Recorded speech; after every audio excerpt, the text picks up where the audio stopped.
나무묘호랭개교 나무묘호랭개교 나무묘호랭개교.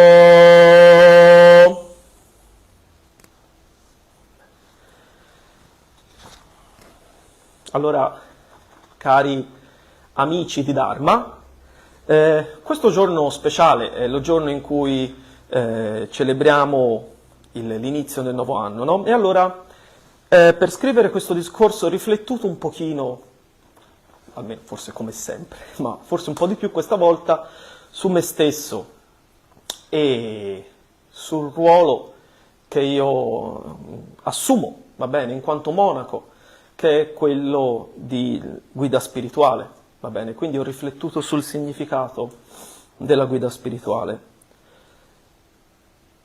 e mi sono guardato dentro e ho detto: ma come possiamo identificare la guida spirituale? Allora direi che la guida spirituale mette in atto un duplice processo. Ricordate queste due parole: estrarre, condurre. Cosa si estrae? Estrarre significa liberare le persone dall'illusione e condurre significa accompagnarle, guidarle verso uno stato di risveglio.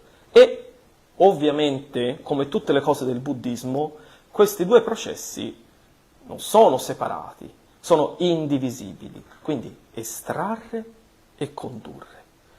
Tutti noi, in modo maggiore o minore, siamo immersi nell'illusione e dal momento che restare nell'illusione non porta a niente di buono, c'è bisogno di essere tolti dall'illusione e di essere condotti verso l'illuminazione, verso quella luce della saggezza. Quindi immaginiamo come se ci fossero due stanze, una stanza completamente al buio e poi accanto, adiacente, una stanza con la luce. Quindi la guida spirituale è quella persona che ti prende dalla stanza immersa nel buio e ti conduce alla stanza in cui c'è la luce. Il ruolo della guida spirituale è un ruolo importante perché è la persona che ci aiuta a liberarci dagli attaccamenti. Cioè, cosa sono gli attaccamenti? Sono quei legami soffocanti, quel desiderio possessivo e ovviamente egocentrico che portano alla sofferenza. Quindi è tutto ciò che porta io ho fatto, io ho detto, io, mio, ok? E ovviamente possiamo nutrire attaccamento per tutte le cose nella vita, ma anche per la pratica buddista. Ci avete mai pensato?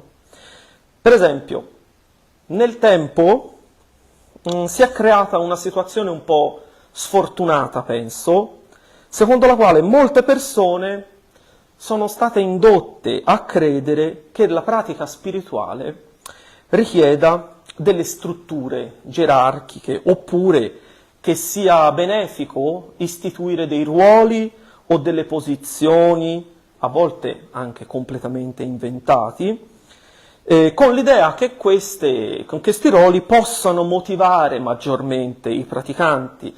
Ma questo approccio in realtà è molto, viene da una comprensione del Dharma piuttosto superficiale. Perché? Perché la guida spirituale non segue questa direzione, non alimenta questi attaccamenti. Al contrario, cosa fa la guida? La guida osserva in profondità, studia con discernimento le tendenze della mente delle persone che ha davanti e non agisce mica per assecondarle, ma agisce in maniera compassionevole, che non può proprio andare, andare a braccetto con quello che una persona vuole, no? Quindi senza assecondare gli attaccamenti del praticante. perché il compito reale è quello di sradicare le contaminazioni mentali, no? E sono tutte queste illusioni che ci fanno pensare che lo status serva a qualcosa, che certi ruoli conferiscano un merito speciale o che determinati luoghi di pratica siano più importanti di altri o che ce ne sia poi alla fine effettivamente bisogno, quando non è così. Il Buddha ci ha insegnato che la vera nobiltà risiede nella purezza del cuore, non nei titoli, non nelle posizioni, perché la guida spirituale non conferisce medaglie spirituali, ma aiuta a identificare quali sono le catene invisibili che ci legano al nostro ego. Per questo, quando incontriamo una guida genuina, sicuramente non ci loderà, non ci dirà ah come sei bravo, ah come sei devoto, ma ci mostrerà con pazienza ogni forma del nostro attaccamento, perfino quello spirituale. Così, allora impariamo che può non essere necessario essere qualcuno, essere qualcosa, apparire importanti, ricercare riconoscimenti, indossare un abito. Il luogo di pratica dov'è? Nella mente risvegliata.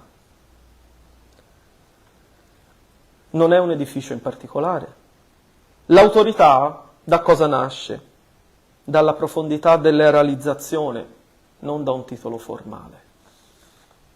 Tradizionalmente siamo portati a pensare che la figura del monaco sia quello della guida, va bene? Ma in realtà il Dharma ci insegna che possiamo riconoscere anche in qualunque altro praticante, anche laico, la figura della guida, che abbia sviluppato una comprensione ovviamente chiara e matura degli insegnamenti e un cuore sicuramente compassionevole, altrimenti non si va da nessuna parte. Anche lui può offrire una guida significativa agli altri. Ciò che conta veramente non è l'abito che si indossa, ma la capacità di estrarre e condurre. Sempre così, ok? Però dobbiamo ricordare che la guida, in qualsiasi forma si manifesti, deve essere la prima a impegnarsi nell'incarnare ciò che dice, perché altrimenti non serve a niente. La credibilità di fatti di una guida, monaco o laico che sia, non si fonda sulle parole, ma sulla autenticità dell'esempio. Se noi ci limitiamo a indicare agli altri ciò che devono fare, va bene, predicando comportamenti o principi che però poi non applichiamo nella nostra vita, forse possiamo ottenere un riscontro, un consenso, ma temporaneo, perché è come costruire un castello su delle fondamenta di sabbia. Presto o tardi le persone poi percepiscono che c'è una discrepanza inevitabile tra il dire e il fare. E il problema è che questa dissonanza in noi stessi, questa contraddizione, non solo mina la fiducia delle persone, ma può generare anche una profonda delusione. E questo può portare anche ai praticanti non solo a allontanarsi da noi, ma nel peggiore dei casi, e sappiamo benissimo che succede, le persone possono anche perdere la fede nel Dharma, perché scambiano l'inautenticità, un po' di inautenticità della persona per il fallimento dell'insegnamento, e non è la stessa cosa.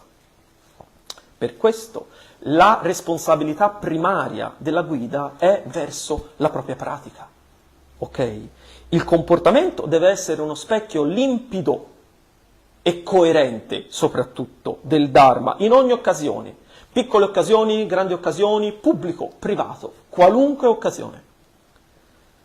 Solo dedicandoci a vivere per primi, in prima persona, ciò che noi proponiamo, allora possiamo ispirare la fiducia nelle persone e accompagnare gli altri sul sentiero, estrarre e condurre.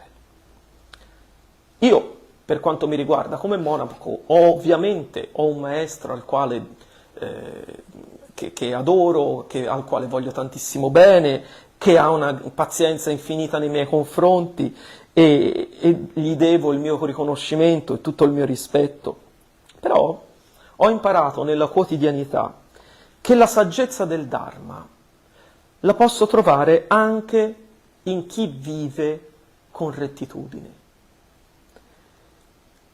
Per questo motivo mi capita spesso, di affidarmi ai consigli di chi, pur non rivestendo un ruolo formale, però possiede un'esperienza matura ed effettivamente, senza dire una parola, nel silenzio più totale, è una manifestazione vivente dello Daimoku, dico così, ok?